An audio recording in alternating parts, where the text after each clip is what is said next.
ao falarmos a respeito de trabalhos, nós lembramos do principal trabalhador, que é quem? O nosso Deus. Nosso Deus é um grande e maravilhoso trabalhador, não é verdade? Por exemplo, quem é o melhor arquiteto do mundo? Deus, porque Ele criou o mundo. Olha a beleza, veja cada curva, cada forma que o nosso Deus aplicou na criação do mundo, na criação da humanidade. Quem é o médico dos médicos? Deus, Jesus Cristo, que nos cura das nossas principais feridas, que são as feridas da alma, que são as feridas que estão entranhadas no nosso ser, que nos cura, que nos liberta dos nossos pecados, das nossas falhas. Vocês sabiam que Deus é considerado advogado? Senhor Jesus Cristo é o nosso advogado, aquele que luta as nossas causas, aquele que briga por nós. Em 1 João capítulo 2, versículo 1, os irmãos não precisam abrir, mas lá está, Jesus Cristo é o nosso advogado. Um outro trabalho, um outro ofício de Deus é que Ele é o pastor de ovelhas. Em João capítulo 10, versículo 11, está lá: eu sou o pastor das ovelhas, eu sou o bom pastor. É um trabalho de Jesus, é um ofício de Jesus. E sabe o que Jesus também é? Ele é o jardineiro, Ele é o que rega as nossas plantas, Ele é o que rega o jardim que existe em nós. Isso está descrito em Isaías capítulo 58, versículo 11.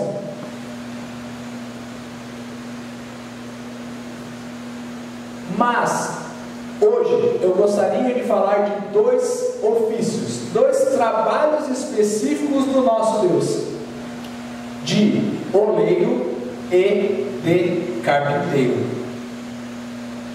Pastor, por que de oleiro e carpinteiro?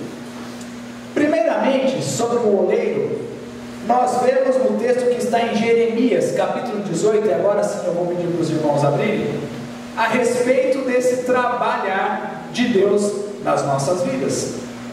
Jeremias capítulo 18, versículos de 1 a 6. Os irmãos acharam, amém? Jeremias capítulo 18, versículo de 1 a 6.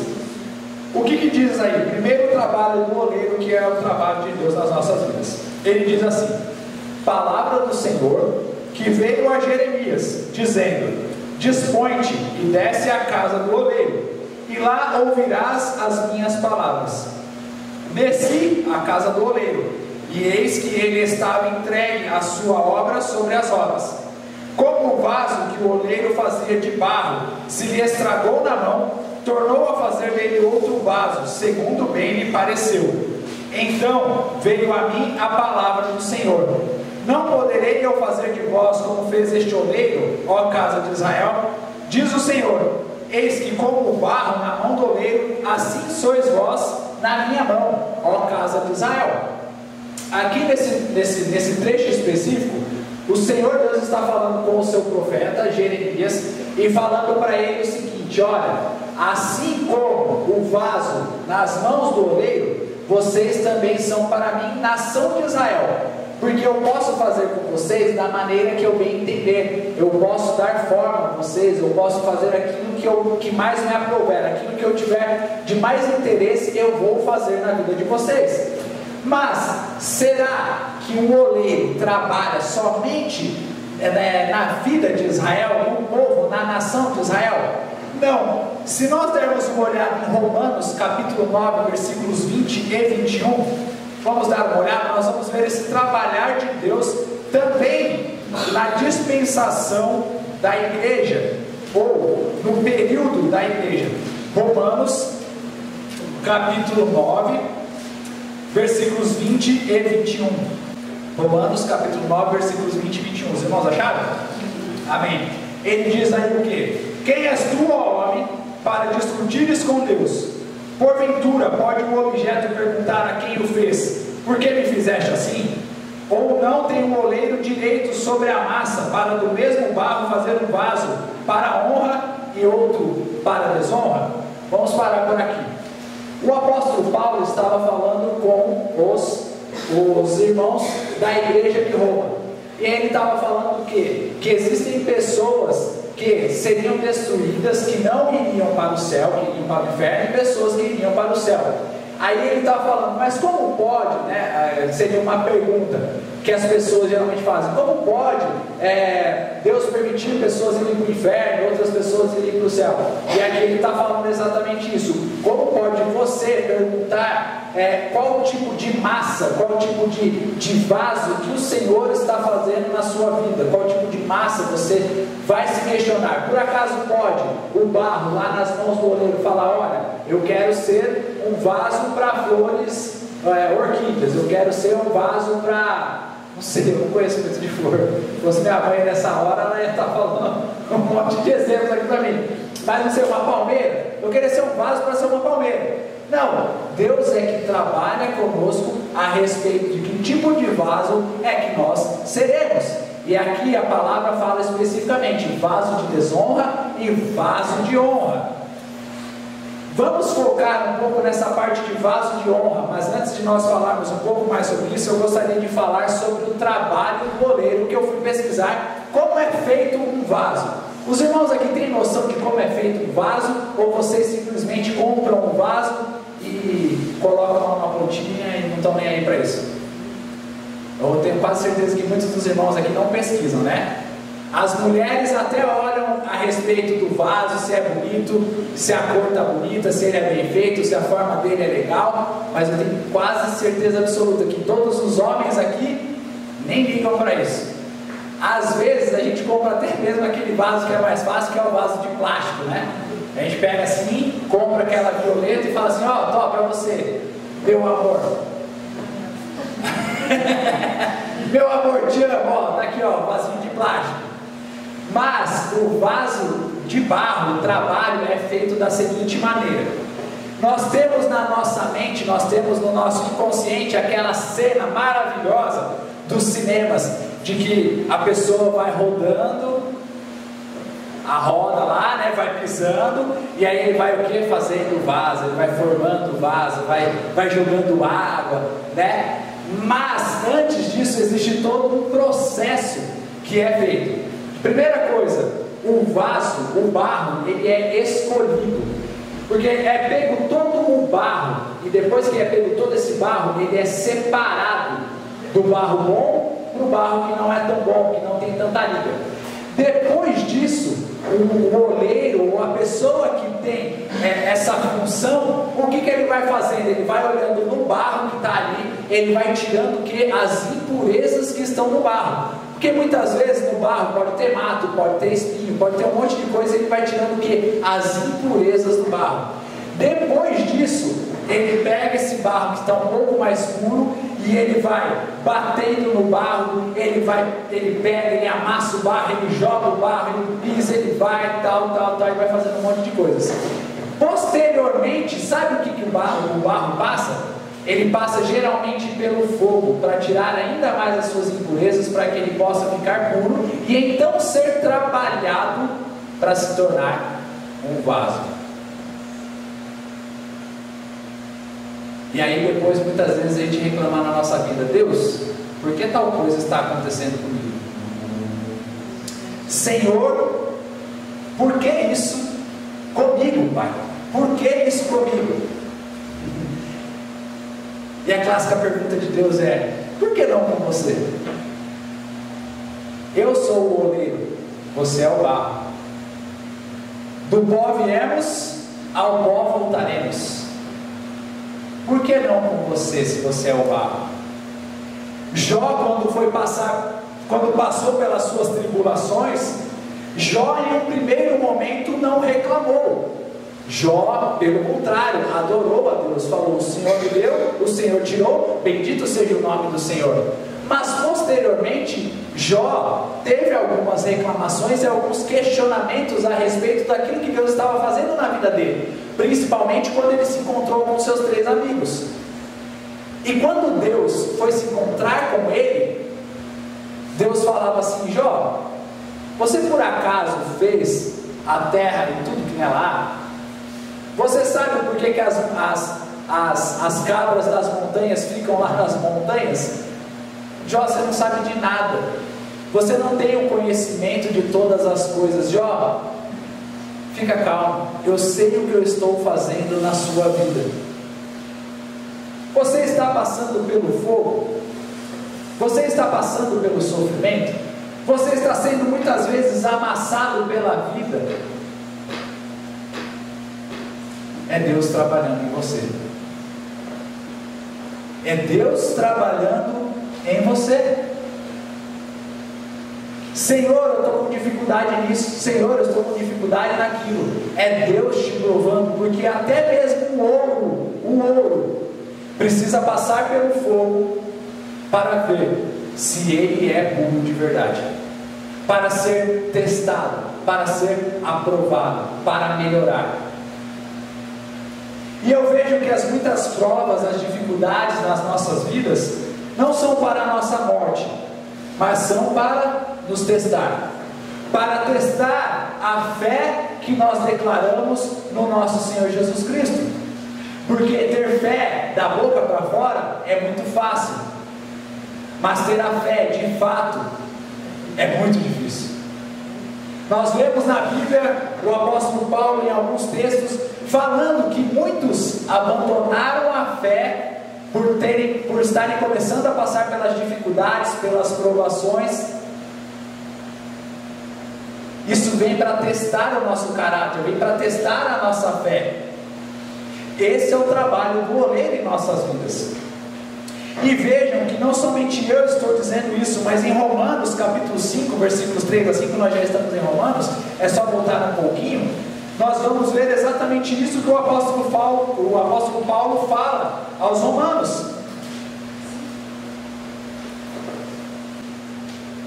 Ele diz assim: pela fé, a esta graça, na qual estamos firmes, e gloriamo-nos na esperança da glória de Deus. E não somente isso, mas também nos gloriamos nas próprias tribulações, sabendo que a tribulação produz perseverança, e a perseverança experiência, e a experiência esperança. Ora, a esperança não confunde, porque o amor de Deus é derramado em nosso coração pelo Espírito Santo que nos foi outorgado. Ou seja, vejam a sabedoria de Paulo, a loucura do Evangelho vivida por este homem, porque ele fala assim: nós nos gloriamos nas tribulações. Você já viu alguma pessoa ficar feliz quando está passando por alguma prova ou por alguma tribulação? É difícil, né? Quando você vê uma pessoa assim, você fala: ô, e aí, como está a vida? Ah, está difícil demais. Ah, eu não estou conseguindo emprego. Ah, eu estou passando por uma doença. Ah, está muito difícil. Mas vejam a fé dos apóstolos de Deus, dos apóstolos do Senhor Jesus. Eles apanhavam, eles levavam chibatada e eles saíam felizes, porque eles apanhavam pela causa de Cristo. Eles passavam por tribulações e eles saíam felizes, porque eles passavam por tribulações pela causa de Cristo. Será que nós estamos nos gloriando pela causa de Cristo, ou nós estamos reclamando por causa de Cristo? Dê graças em todas as coisas, é o que nos diz a palavra do Senhor. Se nós estamos passando por dificuldades, nós precisamos agradecer a Deus, porque Ele está testando o nosso caráter. É o oleiro, é o trabalho do oleiro. Estamos sendo amassados. Se a gente tivesse só uma vida boa, o que seria a nossa fé? Me fala, irmãos. O que seria o nosso amor por Deus? Eu sou pai.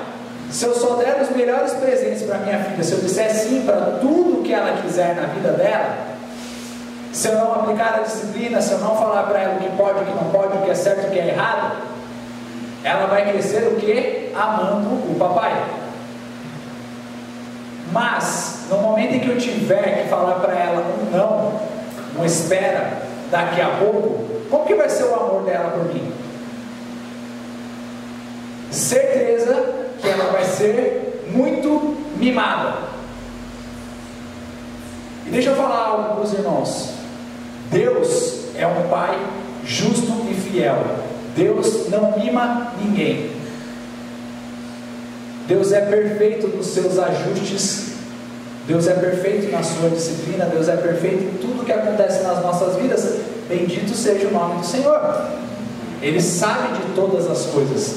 Nós não sabemos, mas Deus sabe. Nada foge do controle de Deus. Vocês já viram o oleiro lá trabalhando na roda, fazendo, e daqui a pouco escapa um pedaço do barro? Por quê? Porque ele é muito bom. Talvez até mesmo comigo, se eu for dar uma de oleiro, não vai dar certo. Eu vou fazer, o vaso vai ficar tudo torto, vai ficar algo terrível. Mas Deus é um trabalhador excelente. Basta nós vermos a sua criação, basta nós vermos o que Ele tem feito em nossas vidas. Então, quando nós pensamos, Deus, onde o Senhor está, Ele fala: fica sossegado, eu estou no controle, eu ainda sou o oleiro, eu não perdi a mão com relação à minha obra na sua vida, meu filho, minha filha. O outro trabalho que eu gostaria de falar a respeito do nosso Deus é o trabalho do carpinteiro. Deus também é carpinteiro. Deus é maravilhoso, Deus é um trabalhador. E sobre o carpinteiro, eu gostaria de que os irmãos abrissem a Bíblia em Mateus capítulo 13, versículo 55.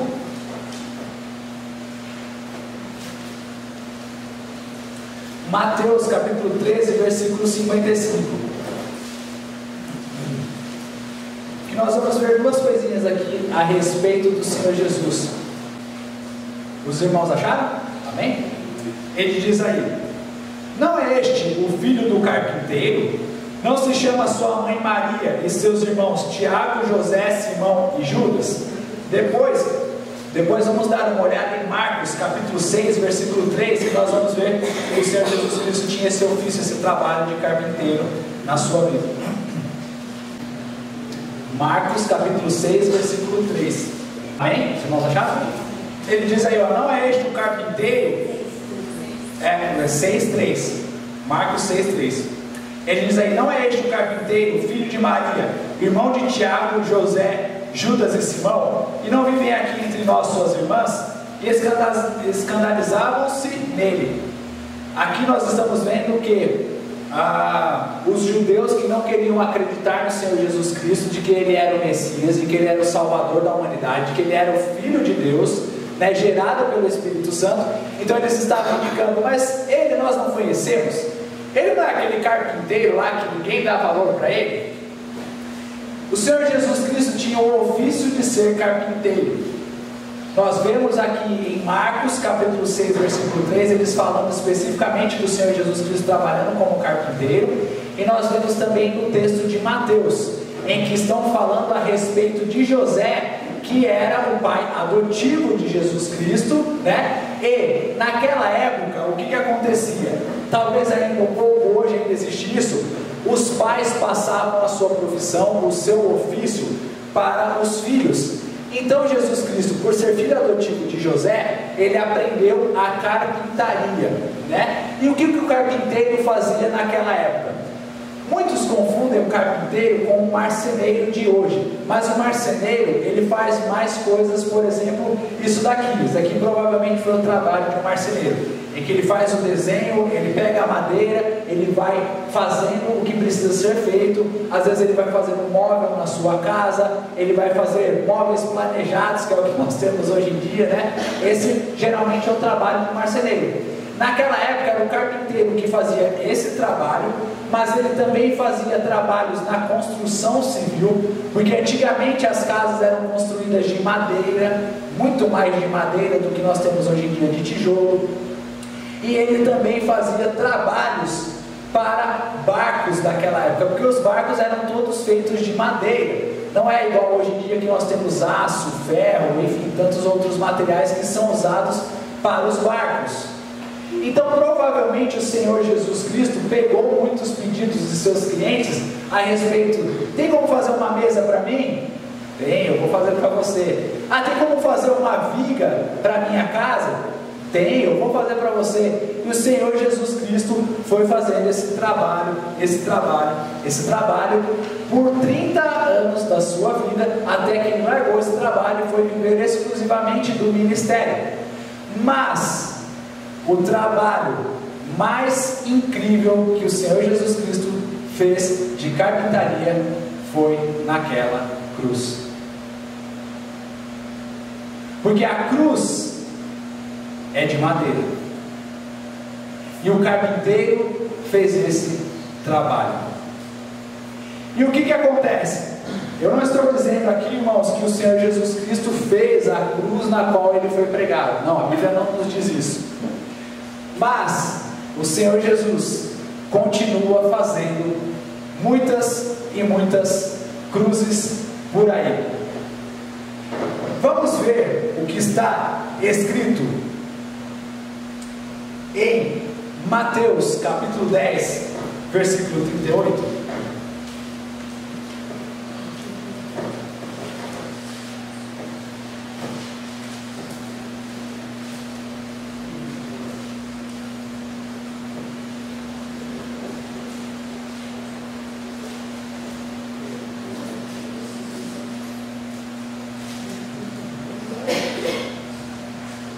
É Mateus 10, 38.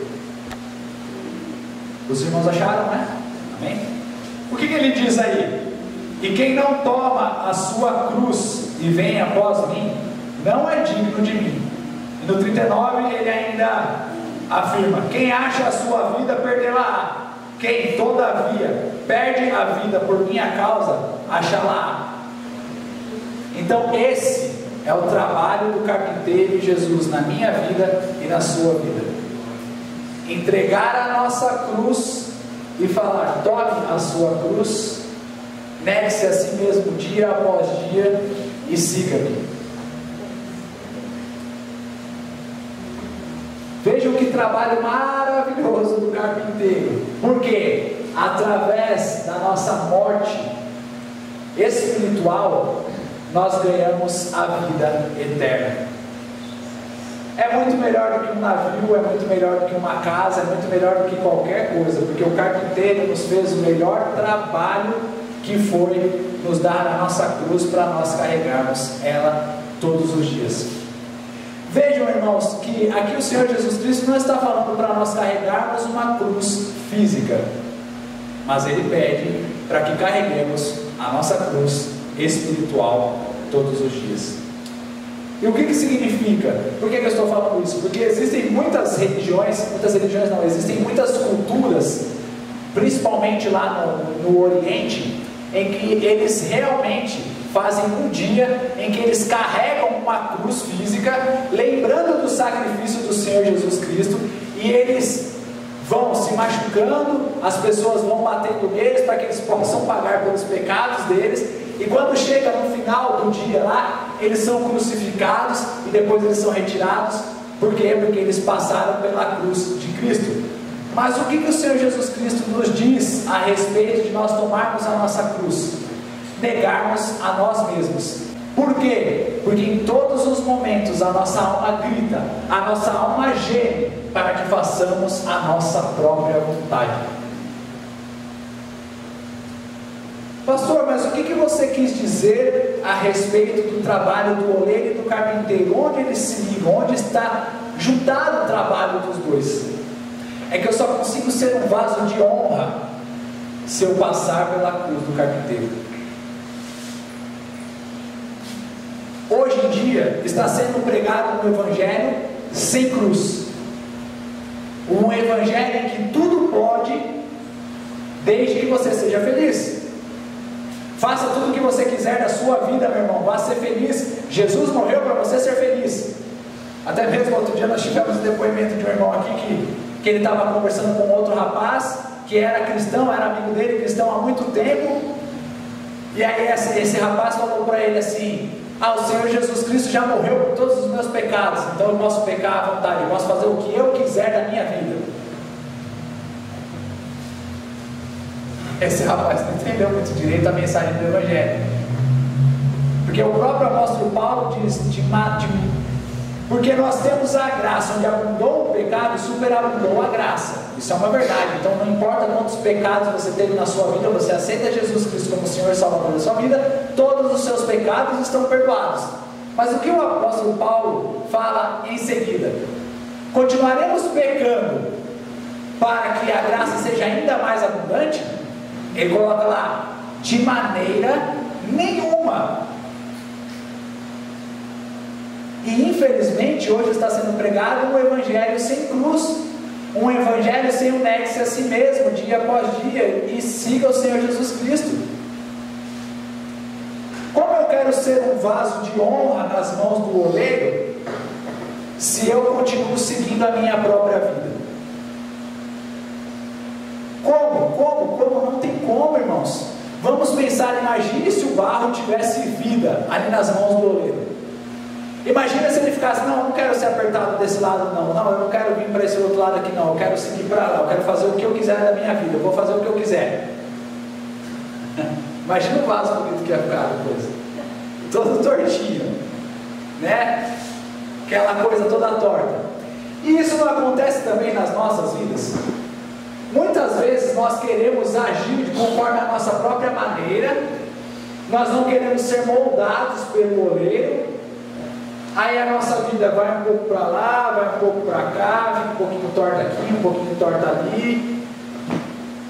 E aí depois a gente fala, ô Senhor, que trabalho ruim que o Senhor está fazendo na minha vida, hein? Mas você mesmo tomou a própria decisão de andar longe dos caminhos do Senhor, de não andar conforme a sua vontade, de acordo com o que está na palavra. Como você queria ter uma vida bonita, ser um vaso de honra? Como? Não tem como. Então, para ser um vaso de honra, eu preciso passar pela cruz do carpinteiro.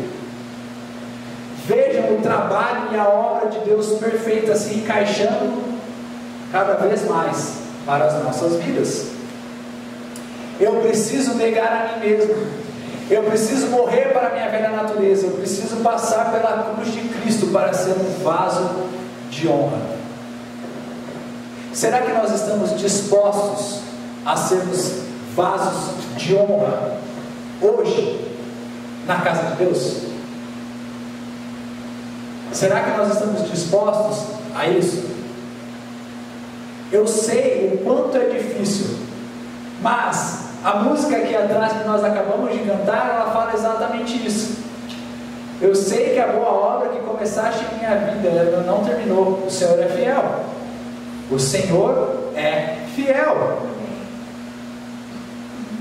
Eu não sei com relação aos irmãos, mas a boa obra do Senhor ainda não acabou na minha vida. Até que chegue o último dia do meu suspiro e eu possa falar lá na frente, combati o bom combate, guardei a fé, o Senhor ainda não terminou a obra dele na minha vida.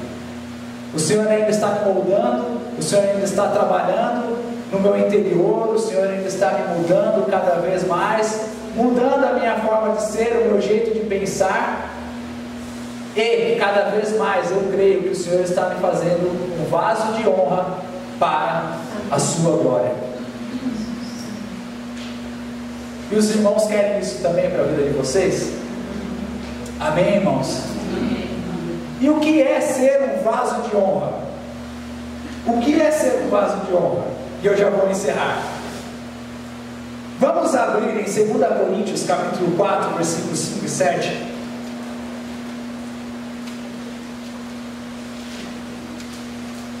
2 Coríntios capítulo 4, versículos 5 a 7. 2 Coríntios capítulo 4, dos versículos 5 a 7. Irmãos, não há algo mais prazeroso para um pastor do que ouvir os irmãos folheando a Bíblia. Isso é maravilhoso para os nossos ouvidos. Isso nos traz alegria para o nosso coração, porque a Bíblia nos molda, a Bíblia nos confronta muitas vezes, mas nos liberta. nos mostra cada vez mais como nós precisamos ser ser conforme a palavra de Deus. E um vaso de honra, ele faz exatamente isso. Veja no versículo 5 ao 7, ele diz: porque não nos pregamos a nós mesmos, mas a Cristo Jesus como Senhor, e a nós mesmos como vossos servos, por amor de Jesus. Porque Deus que disse: das trevas resplandecerá a luz, Ele mesmo resplandeceu em nosso coração, para a iluminação do conhecimento da glória de Deus na face de Cristo. Temos, porém, este tesouro em vasos de barro, para que a excelência do poder seja de Deus e não de nós. Queridos irmãos, o maior tesouro que todos nós temos é o Espírito Santo de Deus habitando as nossas vidas.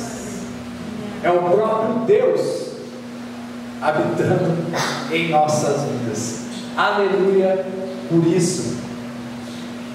E vejam o que o apóstolo Paulo está dizendo aqui para os coríntios. Ele está falando o seguinte: nós não estamos pregando a nós mesmos, nós não estamos pregando aquilo que nós sabemos, mas nós estamos pregando aquilo que nós recebemos, porque nós não somos nada, mas Jesus é tudo em nossas vidas. Um vaso tem o seu valor muito diminuído quando ele não tem nada dentro dele, não é verdade?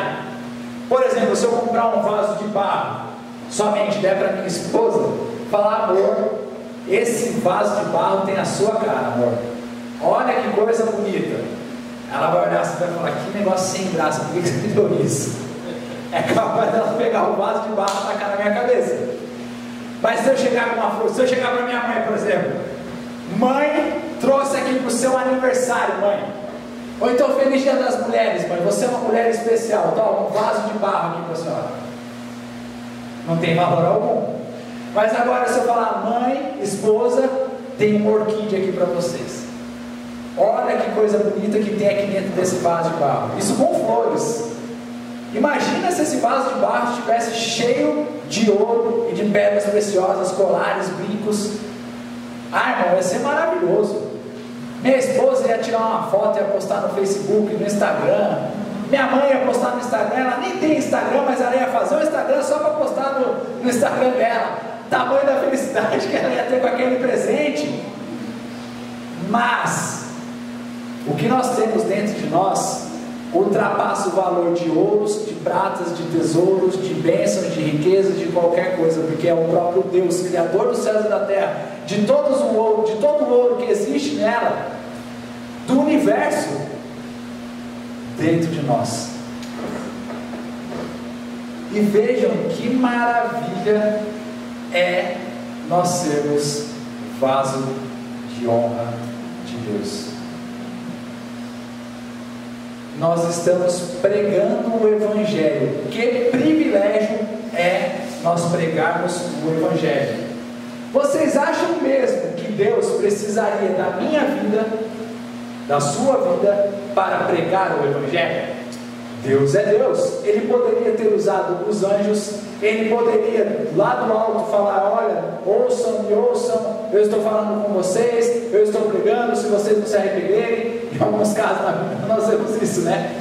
Mas Deus está o quê? Usando a mim e a vocês para falar do amor de Cristo pela humanidade. Que maravilha, que privilégio que é nós termos isso para as nossas vidas. Por isso que nós precisamos pensar em todos os momentos: para quem eu estou sendo um vaso de honra? Para quem eu estou levando a cura que tanto precisa? Para quem eu estou levando as bênçãos do Senhor? Para quem eu estou levando a luz de Cristo? Para quem eu estou sendo sal nesta terra? O trabalho do oleiro nos moldando, nos fazendo passar pelo trabalho do carpinteiro, que é a cruz, nos transformando em vaso de honra para abençoarmos outras vidas. Deus não é um trabalhador extraordinário, fantástico, maravilhoso? Os irmãos sabem a respeito da minha vida. A minha vida estava completamente destruída. Eu busquei nos meus próprios caminhos e nos meus próprios prazeres a minha felicidade.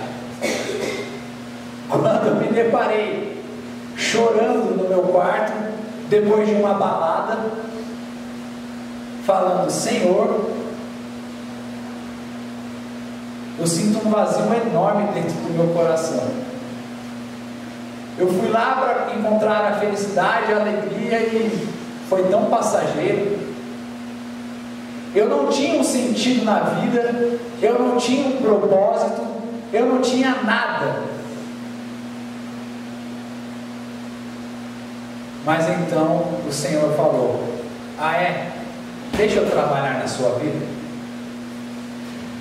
E hoje o Senhor tem trabalhado na minha vida. Eu tive que passar pelo processo da cruz de Cristo, do carpinteiro, do trabalho do carpinteiro, e Ele tem me moldado, e Ele tem me dado belas flores. Minha esposa, minha filha, minha mãe que está comigo, os irmãos da igreja, as pessoas, todos vocês são flores no meu vaso. Eu sou um vaso de barro. Eu não tenho valor nenhum sem Jesus, mas com Jesus Ele tem preenchido a minha vida. E eu creio também que o Senhor Jesus vai preencher a vida de vocês cada vez mais e mais. Mas permitam o trabalho do oleiro em suas vidas. Sabe aquela impureza que tem lá dentro do nosso coração, que muitas vezes a gente quer esconder de Deus? Não esconde não, deixa Deus tirar. Sabe aquela falha, aquele pecado, aquele problema que eu tenho? Não esconde não, deixa Deus tirar, deixa Deus te moldar. Está doendo? Que bom, glória a Deus. Vai ser para a honra e glória do Senhor, vai ser bênção. Eu tenho fé, porque Deus começou a boa obra em nossas vidas e Ele vai terminar. Amém?